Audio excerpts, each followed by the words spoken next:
सिद्ध नाम आदेश गुरु जी का सिद्ध नाम। तो प्रेमी भक्तजनों, आज के वीडियो में मैं आपको इतनी महत्वपूर्ण जानकारी दूंगा जो आपको कोई भी भगत, कोई भी दरबार, कोई भी तांत्रिक आपको देता नहीं है। क्योंकि वो लोग आपको जागरूक नहीं करना चाहते। वो चाहते हैं कि आप जीवन भर इन्हीं तंत्र मंत्र में उलझे रहें और उनका काम धंधा चलता रहे। लेकिन मैं आपको वीडियो दर वीडियो एक एक चीज़ बारीकी से खोल के बताता हूँ, जिससे कि आप स्वयं ही जान लो कि आपके साथ हो क्या रहा है। क्योंकि जो जो चीज़ें मैं बता रहा हूँ वह चीज़ें आपके जीवन से संबंधित हैं। मेरे कुछ शिष्य कहते हैं कि गुरुजी आप जो बोल रहे हैं यह तो मेरी ही कहानी है। तो हम कहते हैं बेटा यह आपकी ही कहानी है, लेकिन आपको खाली इस कहानी को सुनना नहीं है, इसको धारण कीजिए, इसको अनुभव कीजिए, अपने जीवन में उतारिए इन चीज़ों को। यदि आप स्वयं से ही थोड़ा सा मेहनत कर लेंगे तो आपको पाखंडी बाबाओं के चक्कर नहीं काटने पड़ेंगे। बड़े बड़े दरबारों में आप घूमते हैं वह आपको नहीं करना पड़ेगा। अनेक लोग तो कह रहे हैं कि हमने 30 साल से 25 साल से तंत्र क्रिया की काट कराई, लेकिन समस्या ठीक नहीं हो पा रही है। कुछ लोग कहते हैं कि तंत्र काट कराते समय समस्या बढ़ती चली जाती है। अगर आप भी तंत्र मंत्र से वर्षों से परेशान हैं, बड़े बड़े दरबारों के चक्कर काट चुके हैं, नाक रगड़ चुके हैं, पैसा लुटा चुके हैं और फिर भी राहत नहीं मिली है, तो आज का यह वीडियो सिर्फ और सिर्फ आपके लिए ही है। क्योंकि बेटा मैं आपको चाहता हूं जागरूक करना। आप खुद से ही कुछ सीख लीजिए, थोड़ा बहुत तो सीख लीजिए भाई। 100% नहीं सीख सकते, 10% ही सीख लीजिए और वह 10% ही आपके जीवन को बदल सकता है। अभी यह वीडियो आपके लिए ही है। और जो लोग तंत्र साधना सीखना चाहते हैं, गद्दी या दरबार चलाते हैं, बीमार लोग उनके पास आते हैं, वह उनको देखते हैं, यह वीडियो उनके लिए भी ज़रूरी है। क्योंकि उनको भी ज़्यादातर लोगों को कुछ भी पता नहीं है कि तंत्र में होता क्या है। वो जाते हैं किसी गुरु के पास, चुटिया घुमाता है, इधर से चेला भी चुटिया घुमाता है, उनको कुछ भी नहीं करना आता है सिवाय लौंग मिश्री और राख घुमाने के।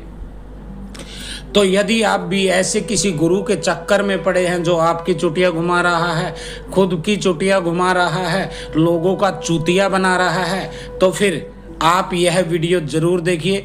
इसमें मैं आपको टोटल जानकारी दूंगा कि आपके साथ हो क्या रहा है। आज हम एक ऐसे सवाल का जवाब देंगे जो हर कोई पूछता है। गुरुजी से तंत्र काट कराई तो समस्या घटने की जगह बढ़ क्यों गई? यह प्रश्न अक्सर मेरे पास आता है। इसके संबंध में आप जान लीजिए। पहले समझो तंत्र काट होता क्या है, क्योंकि जब तक आप समझोगे ही नहीं तंत्र काट क्या होता है तो आगे का क्या समझ पाओगे। देखिए, तंत्र काट कोई साधारण चीज नहीं है। जब किसी ने आपके ऊपर तंत्र क्रिया की होती है तो वह एक तरह की नकारात्मक ऊर्जा का जाल होता है। आपने देखा होगा ना, मकड़ी का जाल, उसमें इतने जाल होते हैं कि कोई भी मक्खी मच्छर उसमें फंस जाता है तो निकल नहीं पाता है। जैसे किसी ने आपके घर के चारों तरफ एक अदृश्य जंजीर बांध रखी हो। अब कोई गुरु उस जंजीर को काटने की कोशिश करता है तो काटेगा किससे? यह आरी से काटेगा, कुल्हाड़ी से काटेगा, जिस भी चीज से काटेगा। तो क्या होगा? जंजीर हिलेगी, आवाज होगी, और जब जंजीर हिलती है तो दर्द होता है।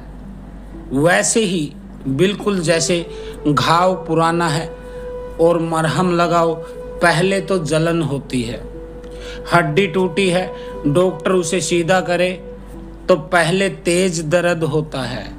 शरीर में जहर हो और दवाई दो तो पहले उल्टी आती है। यही प्रक्रिया तंत्र काट में भी होती है। यदि आप इतना समझ गए हैं तो मैं आगे बढ़ता हूँ। अब मैं वो 5 लक्षण आपको बताता हूँ जो तंत्र काट के समय आपके साथ बढ़ते हैं। अब बात करते हैं उन लक्षणों की जो कि आपके साथ अचानक बढ़ गए हैं। यदि आपके साथ बढ़े हैं तो आप इसको फील कीजिएगा, अनुभव कीजिए कि आपके साथ हुआ या नहीं हुआ। नंबर 1, शरीर में दर्द। जब नकारात्मक ऊर्जा को शरीर से बाहर निकालने की कोशिश होती है और वह ऊर्जा बाहर निकलने लगती है तो वह रास्ता बनाती है। और वह रास्ता बनाने में दर्द होता है। आपने देखा होगा पहाड़ पे रास्ता बनाया जाता है तो पहाड़ी को काटा जाता है, समतल किया जाता है, तब उसके ऊपर सड़क बनती है। अब पहाड़ तो बोल नहीं सकता, नहीं तो वह भी कहता आपकी तरह कि गुरुजी मुझे तो दर्द हो रहा है, लेकिन पहाड़ शांत रहता है और वह रास्ता बन जाता है, उससे फिर लोग गुजरते हैं। सोचो अगर कोई चीज सालों से आपके शरीर में फंसी हुई हो, अब वह बाहर आ रही हो, तो क्या होगा? क्या वो बिना दर्द के निकलेगी? नहीं। लेकिन यह लोग घबरा जाते हैं, बीच में ही तंत्र काट छोड़ देते हैं, जबकि यह बिल्कुल शुभ लक्षण है। दूसरा है पूजा में मन न लगना। अब तंत्र बाधा में सबसे पहला काम क्या होता है?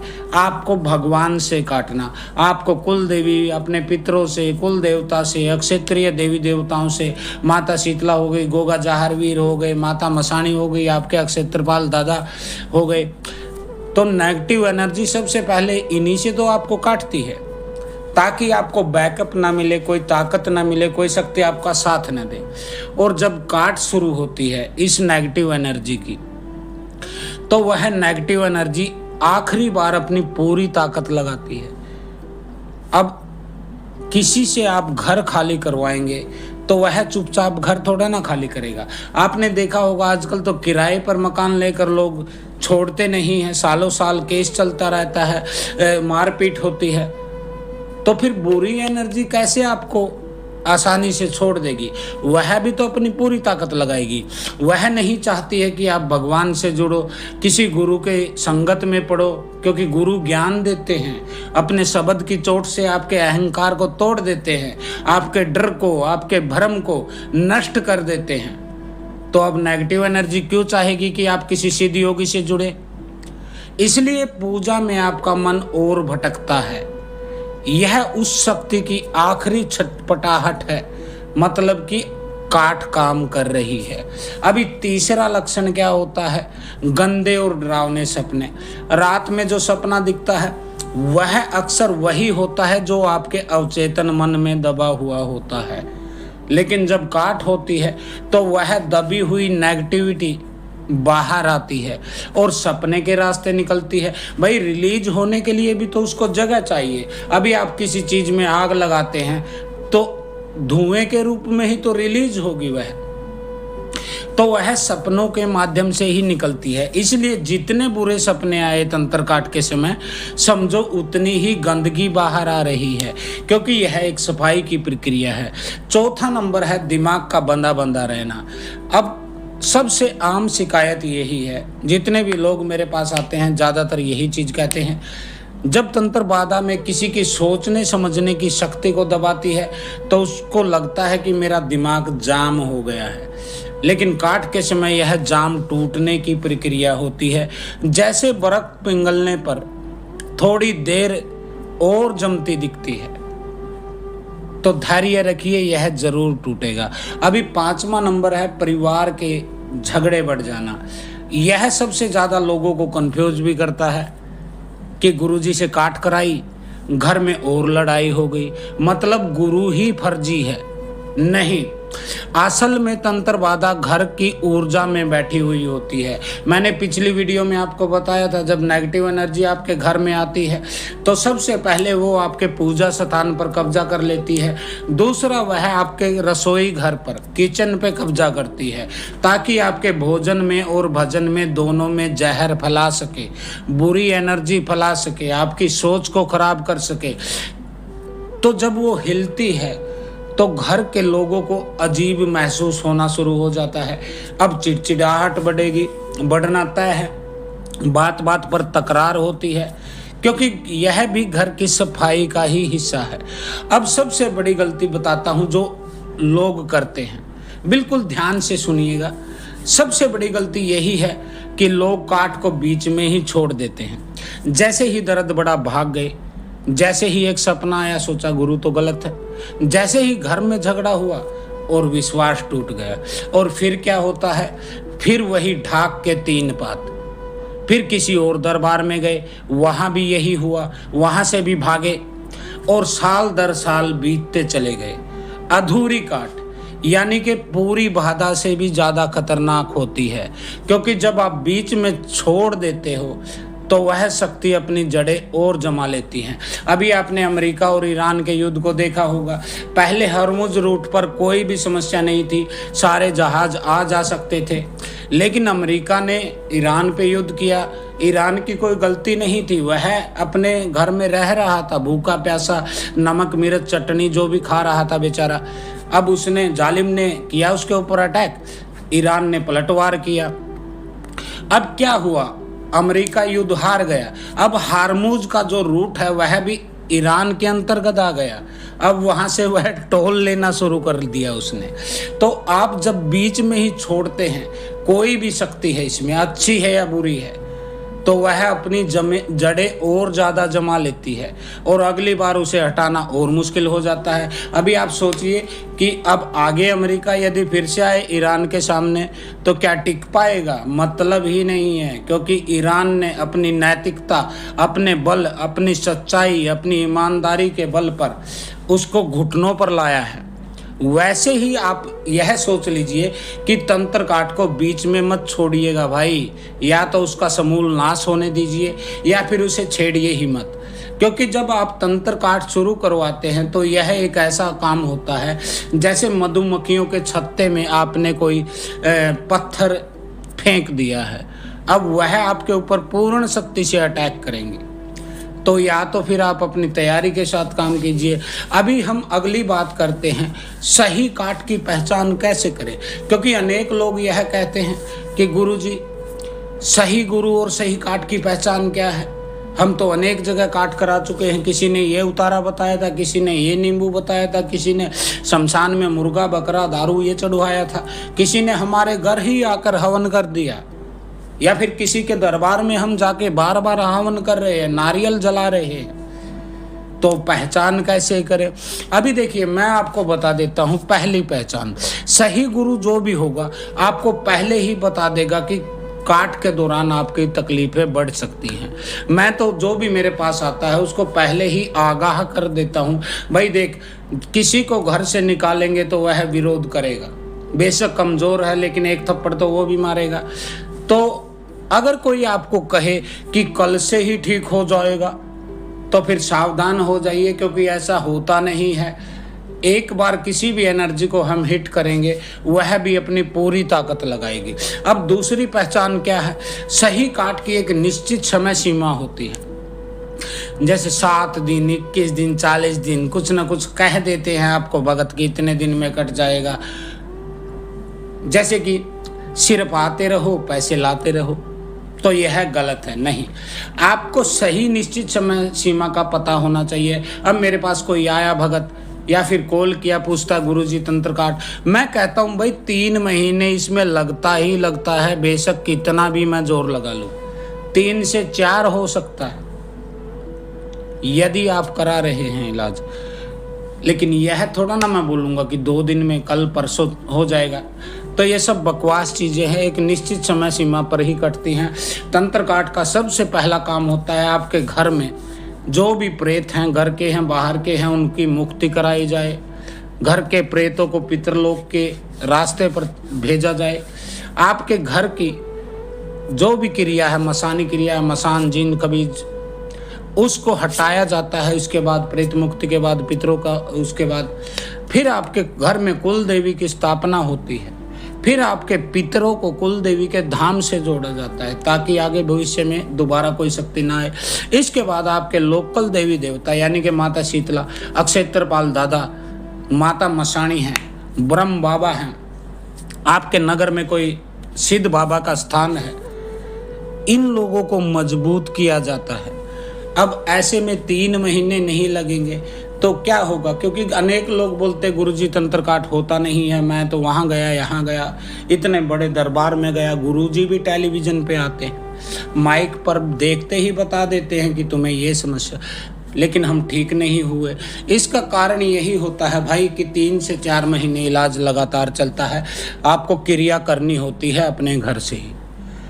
ठीक है जी। तीसरी पहचान है काट के बाद धीरे धीरे राहत होना चाहिए। अब देखिए, आप यह समझिए कि जैसे तंत्र एक काटा है, अब आप जा रहे हैं किसी जंगल में और आपके पैर में कांटा चुभ गया और मैं मिल गया आपको रास्ते में, आप पैर को पकड़े बैठे हैं, उससे खून बह रहा है। आप बोल रहे हैं कि गुरुजी मेरे पैर में कांटा चुभा है। अब गुरुजी क्या करेगा? गुरुजी के तो एक ही काम है, भाई तेरा कांटा निकाल देता हूँ। मैं कांटे से कांटा निकालूँ, सुई से कांटा निकालूँ, चिमटी से कांटा निकालूँ, वह मेरा काम है। अब मैं आपका कांटा निकाल देता हूँ। अब कांटा निकाल दिया तो क्या आप सोचते हैं कि आपका जो है ये समस्या खत्म हो गई? नहीं, कांटा केवल निकलता है, लेकिन जो जख्म हो गया है, जो चोट लग गई है, वह कांटा निकालने से ठीक नहीं होती है। लेकिन कांटा निकालने से राहत तो अनुभव होगी आपको, क्योंकि पहले चलते हुए पैर रखते थे तो दबाव में वह फिर से चुभ जाता था। ऐसा ही तंत्र काट में होता है। तीसरी पहचान यही है, काट के बाद आपको धीरे धीरे राहत अनुभव होना चाहिए। यदि राहत अनुभव नहीं होती है तो समझ लीजिए या तो आप ठीक से क्रिया आपकी हो नहीं रही है, या फिर आप ही कोई गड़बड़ कर रहे हैं। जैसे कि नींद आपकी ठीक ठाक होने लगे थोड़ी बहुत, यह नहीं कि एक ही दिन में आप 12 घंटे की नींद लेने लगेंगे, नहीं, 1-2 घंटे का भी आपको लगे कि फर्क पड़ा है, मन में फर्क पड़े कि कुछ हल्का हुआ है, पूजा में थोड़ा बहुत आपका मन लगे कि हाँ अब मैं पूजा कर पा रहा हूँ, यदि ऐसा होने लगे तभी आप मानिएगा। अब चौथी पहचान क्या होती है? सही गुरु आपको आत्मनिर्भर बनाएगा, आपको रक्षा के उपाय सिखाएगा। यह चीज आप लिख के जेब में डाल लीजिएगा, यह आपको कोई नहीं बताता है बेटा। इसी कारण आप दर दर की ठोकर खा रहे हैं, बड़े बड़े दरबारों में नाक रगड़ रहे हैं, लेकिन आपका कुछ भला नहीं हो रहा है। सही गुरु आपको आत्मनिर्भर बनाएगा। अब मेरे पास जितने भी लोग तंत्र काट कराते हैं, उसके बाद मैं उनको व्हाट्सएप ग्रुप में जोड़ देता हूँ। वहाँ निरंतर हम अपडेट करते हैं साधकों को तंत्र क्रियाओं का ज्ञान, कौन से देवता की साधना से क्या होता है, किस मंत्र का कैसे जाप करने से रक्षा होती है, कुल देवी का कैसे करना होता है, पितरों का कैसे करना होता है। यानी वो लोग मेरे से हर दिन जुड़े रहते हैं उस व्हाट्सएप ग्रुप के माध्यम से। तो मैं उनको खुद ही अपनी रक्षा करना सिखाता हूँ, अपने घर के देवी देवताओं को, पितरों को सिद्ध करना सिखाता हूँ, उनकी कृपा पाना सिखाता हूँ। लोकल देवी देवता जितने भी हैं उनके सारे सूत्र समझाता हूँ। तो मैं अपने शिष्यों को आत्मनिर्भर बनाता हूँ। लेकिन कुछ ऐसे भी गुरु बैठे हैं, तांत्रिक हैं, ओझा है, गुनिया है, सोखा है, भोका है, बाकी है, वह आत्मनिर्भर नहीं बनाते हैं। यदि आपके सर में भी दर्द होता है तो आपको कॉल करना पड़ता है कि गुरुजी हमारे सर में दर्द है, फिर वो उधर से बोलेगा भाई 1100 रुपये डाल, मैं तेरे को हील करता हूँ या कोई उपाय बताता हूँ। तो जो सिर्फ निर्भर बनाए वह व्यापारी होता है, गुरु नहीं होता है। अब हमारे व्हाट्सएप ग्रुप में जितने भी लोग जुड़े हुए हैं, किसी के तंत्र काट चल रहे हैं, किन्हीं के तंत्र काट कट चुके हैं, कोई दीक्षा लेके जुड़े हुए हैं, हम उनसे कोई पैसा थोड़ा ना लेते हैं दोबारा। गुरु बिल्कुल निःशुल्क होता है। 7वें दिन, 10वें दिन, 15वें दिन ऐसे समय लगता है जैसे ही हम 1 घंटे का वीडियो क्लास भी लेते हैं। सभी साधकों को सामने बिठाते हैं, उनसे पूछते हैं, उनकी एनर्जी चेक करते हैं, उनको शक्तिपात करते हैं। तो गुरु जो होता है वह आपको आत्मनिर्भर बनाएगा। अब आगे बात कर लेते हैं साधकों और दरबार चलाने वाले लोगों के लिए, क्योंकि ऐसे लोग भी बहुत पीड़ित हैं। उनके गुरु तो चुटिया घुमाने वाले हैं या फिर कथावाचक हैं, वह तालियां पिटवाते हैं उनसे सत्संग में बिठवा के, लेकिन कोई उनको 1% भी चीज़ नहीं समझाते हैं कि तुम लोग भाई अपने जीवन में दुखी हो तो यह कर लो। वह क्या बताएंगे? वह 5000 साल पुरानी कहानी सुना रहे हैं आपको आज भी कि 5000 साल पहले ऐसे राक्षसों का, देवताओं का युद्ध हुआ था, ये हुआ था। उस कहानी को सुनने से आपको क्या मिलेगा? क्या आपके जीवन में बदलाव आएगा? आपके जीवन में अभी क्या समस्या है उससे संबंधित कोई बात करे तो फिर आपको कुछ फायदा भी है। अभी जो लोग खुद साधना करते हैं, गद्दी दरबार चलाते हैं या फिर बीमार लोगों को देखते हैं, उनके लिए मैं एक ज़रूरी बात बता देता हूँ। जब आप किसी की तंत्र काट करते हैं तो उसकी बाधा कहीं ना कहीं आपको भी छूती है। मेरे साथ अनेक बार ऐसा होता है, जब कोई बड़ी शक्ति, कोई मलिन शक्ति, कोई महागंदी शक्ति, कोई नीच शक्ति आती है किसी मरीज के साथ, तो वह मुझे भी हिट करती है। मेरे को भी समस्या हो जाती है, कई बार मेरा चिड़चिड़ा स्वभाव हो जाता है, गुस्सा क्रोध आना शुरू हो जाता है। फिर किसी शिष्य का या फिर मरीज का कॉल आता है कि गुरुजी फ़ोन पे बात कर लीजिए, तो मुझे उस चिड़चिड़े स्वभाव में मैं बोल देता हूँ भाई मुझे बात नहीं करनी, चलो यहाँ से। ऐसे में अनेक लोग बोलते हैं कि गुरुजी आप तो लड़ रहे हैं हमारे साथ, तो एनर्जी हिट करती है। ऐसे लोगों को क्या करना चाहिए? देखिए, आपको खुद की साधना कभी नहीं छोड़नी चाहिए कि अब गद्दी मिल गई है, लोग आने लगे हैं और अपनी साधना छोड़ दे, नहीं। निरंतर मंत्र जाप करना शुरू कीजिए, नहीं तो आपके तखड़ी के पलड़े का वह हिस्सा कमजोर हो जाएगा जिसमें पुण्य है, और पाप वाला पलड़ा बढ़ जाएगा। इसलिए निरंतर अपनी जारी रखिए। हर काट के बाद खुद को भी शुद्ध कीजिए। हम खाली किसी को हील भी करते हैं, किसी की एनर्जी को हिट भी करते हैं, तब भी स्वयं के शरीर को शुद्ध करते हैं। पहले नमक के पानी से नहाते हैं, उसके बाद लौंग को अपने मंत्र से, गुरु मंत्र से अभिमंत्रित करके हम अपने शरीर से घुमा के जलाते हैं। एक ज्योति को सरसों के तेल में लेके मंत्र से अभिमंत्रित करके और अपने ऊपर से घुमा के जलाते हैं। हम उतारे देते हैं हर सप्ताह, ताकि स्वयं का शरीर शुद्ध रहे। यदि आप ऐसा नहीं कर रहे तो आपका घर एक दिन प्रेतों से भर जाएगा। जितने भी प्रेत आपके पास आ रहे हैं लोगों के माध्यम से, आप उनको कोई नींबू घुमा रहे हैं, कोई क्रिया दे रहे हैं, आपके दरबार में आ रहे हैं, एक दिन आपका घर प्रेतों से भर जाएगा। इसीलिए यह शुद्धिकरण जरूरी है। अपने गुरु महोदय के पास जाइए, वह आपको 5 चीजें बताएंगे जिससे कि आपका शरीर, घर, दरबार, मंत्र और शक्ति का शुद्धिकरण होता हो। ठीक है जी। इसके बाद किसी का काम भी बिना तैयारी के मत उठाओ कि कोई भी आ गया और आपने यस कर दिया। ऐसा नहीं होता है। मेरे पास अनेक लोग आते हैं, मैं पहले ही पहचान लेता हूँ। 80% लोग तो ऐसे आते हैं जो बिल्कुल ठीक होना चाहते हैं और वह ठीक होके भी जाते हैं। 10% लोग ऐसे होते हैं, मैं पूछ रहा हूँ कि भाई तुझे क्या दिक्कत है, कहता कि गुरुजी छाती में दर्द है।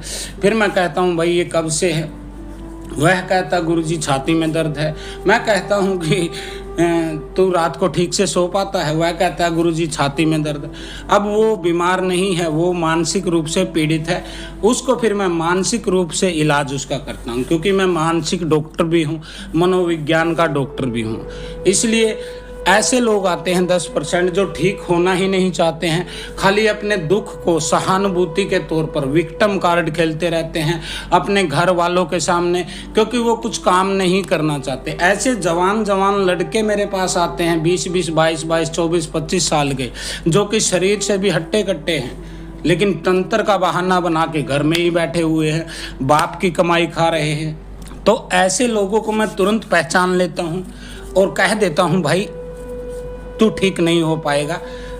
हाथ उठा लेता हूं मैं कि तू जा अपना कहीं और देख, क्योंकि तंत्र का इलाज मैं कर सकता हूं, मन के रोगों का इलाज भी मैं कर सकता हूं, लेकिन पाखंड का इलाज मैं कैसे करूं? अब वह लड़का चाहता है कि गुरुजी आप भी बोल दीजिए कि इसको तो बहुत ज़्यादा दिक्कत है, ये तो बेचारा कुछ कर ही नहीं सकता। अब गुरु ऐसा कैसे बोलेगा भाई? गुरु को तो खुद ही कमा के खाना पड़ रहा है, खुद ही काम करना पड़ रहा है। गुरु ऐसे गुरु नहीं है हम कि स्टेज पर बैठे माइक पकड़े और लोग आके अपने ही चढ़ावे से हमें हमारे बड़े बड़े दरबार आश्रम खुल जाएंगे हर शहर में। हम तो खुद कमा के खाते हैं, हाथ पैर कर काम कर, सब चीत निरंजन नाल, हाथ पैर से काम भी करते हैं, संसार के व्यवहार भी चलाते हैं, लेकिन अपने जीवन रूपी बेड़े को उस परमात्मा रूपी नाव में बैठाकर उस मोक्ष रूपी किनारे पर पहुंचाना भी हमारी ही जिम्मेदारी है। जिस केस में आपकी शक्ति न हो उसे भी विनम्रता से मना कर दो, बिल्कुल मना कर दो भाई। जिस केस में आपको लगे कि आपकी शक्ति काम नहीं करेगी। मेरे पास एक स्त्री और पुरुष आए थे, वह मेरे तंत्र जीवन की सबसे दुखदायी घटना है, सबसे बड़ी समस्या थी। वह पति पत्नी थे और उस पुरुष के ऊपर पिछले जन्मों की उसकी स्त्री की हत्या का मामला था और उसकी आत्मा अपनी हत्या का बदला लेने के लिए चढ़ी हुई थी। अब मैंने अपनी शक्तियों का प्रयोग किया, लेकिन मेरी कोई भी शक्ति उस स्त्री पर हिट नहीं कर रही थी।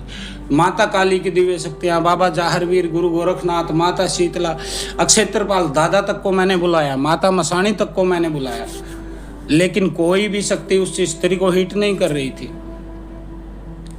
क्योंकि वह स्त्री सत्य थी। उसकी हत्या की थी उसके पति ने पिछले जन्म में, वह उसी की आत्मा के तौर पर उसका पीछा कर रही थी। ऐसे में सभी शक्तियों ने अपने हाथ उठा दिए कि कर्मों का जो खेल होता है, कर्मों का जो फल भुगतना होता है, उसमें बेटा यदि तू हाथ डालेगा तो हम तेरा साथ नहीं देंगे। उस एनर्जी ने मुझे हिट किया था। 2.5 महीने तक मैं बीमार रहा था। मुझे आज भी याद है एक एक घटना। 1.5 महीना तो मैं अपनी गद्दी पर भी नहीं बैठ पाया था, क्योंकि वह स्त्री एक शुद्ध शक्ति थी, एक सती थी। वह उसकी एनर्जी ने मेरी सारी सिद्धियों को किनारे कर दिया था। कोई भी मंत्र काम नहीं कर रहा था। तो मैंने उसे विनम्रता से हाथ जोड़ के बोला था, भाई देख माता, मैं तेरे कर्मों के खेल में कोई भी हाथ नहीं डालूंगा। तुझे अपना बदला लेना है, प्रकृति ने तुझे भेजा है, तो वो अपना बदला ले। इतना बोलने के बाद तब जाके उस आत्मा ने कहीं मेरी तरफ से अपनी कटु दृष्टि हटाई थी। उस समय माता काली ने भी कह दिया था कि पहले देख लिया कर न्याय किस तरफ है, क्योंकि अगर न्याय को नहीं देखेगा, उसके पलड़े को नहीं देखेगा, तो हम तेरी मदद नहीं करेंगे। ये एनर्जी तुझे हिट करके ख़त्म भी कर सकती थी, क्योंकि उसको हत्या का अपनी बदला लेना ही लेना है। प्रकृति का नियम है, तू बीच में आएगा तो तेरा भी वही हाल होगा। तो इसलिए आपसे भी मेरा यही कहना है कि जिस केस में आपकी शक्ति काम ना करे, जो केस अन्यायपूर्ण हो, जिसमें अन्याय साफ साफ झलकता हो कि दूसरे का बुरा किया था, उस काम को मत पकड़िए।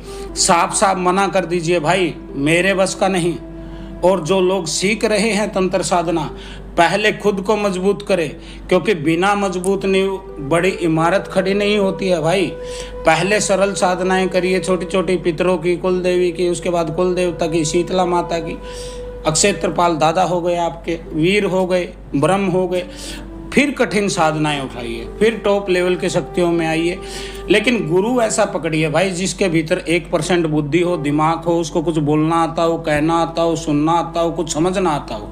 कभी किसी झंडू को उठाए फिर रहे हो गोद में कि चलो गुरुजी गंगा स्नान करा के लाते हैं, कहीं किसी सांड को पाल रहे हो, तो गुरु ऐसा देखिए जो मार्गदर्शन दे। और यदि ऐसा गुरु नहीं मिलता है तो तंत्र मार्ग के रास्ते पर मत चलिए, फिर आप भक्ति मार्ग में जाइए, पड़े रहिए हाथ जोड़े भगवान के आगे। क्योंकि तांत्रिक जो होता है यह इतना कठिन मार्ग है, पलक झपकते ही आपकी जान भी जा सकती है। अब आखिरी बात बोलता हूं, क्योंकि वीडियो बहुत लंबा हो गया है, आधे घंटे के करीब। आप लोग पता नहीं पूरा सुन पाएंगे कि नहीं सुन पाएंगे। यदि पूरा सुन पाए तो कमेंट में बताना कि हमने पूरा सुना है। आज हम आखिरी बात में मैं बताता हूं आज की बात का सार क्या है। तंत्र काट के समय समस्या का बढ़ना कमजोरी नहीं है, यह बदलाव की निशानी है। इसलिए घबराइए मत, बीच में मत छोड़िए, सही गुरु पर विश्वास रखिए। अब आपने इलाज चालू करवा लिया है तो विश्वास क्यों डगमगाना। और सबसे जरूरी बात तो खुद पर विश्वास रखिए, क्योंकि जो बरसों से बंधा हुआ है वह एक दिन में नहीं खुलेगा, लेकिन खुलेगा जरूर अगर आप डटे रहे तो। अगर यह वीडियो आपके काम की लग रही हो आपको कि मेरे काम की है, तो इसे उन लोगों तक भी पहुंचाएं जो कि परेशान हैं इसी समस्या के कारण। अगर आपका कोई सवाल है तो कमेंट में आप लिख सकते हैं। तो आज के लिए इतना ही। हर हर महादेव, ओम काली, आदेश गुरु गोरक्षनाथ, सिद्ध योगी गोरक्षनाथ, सिद्ध योगी गोरक्षनाथ, सिद्ध योगी गोरक्षनाथ।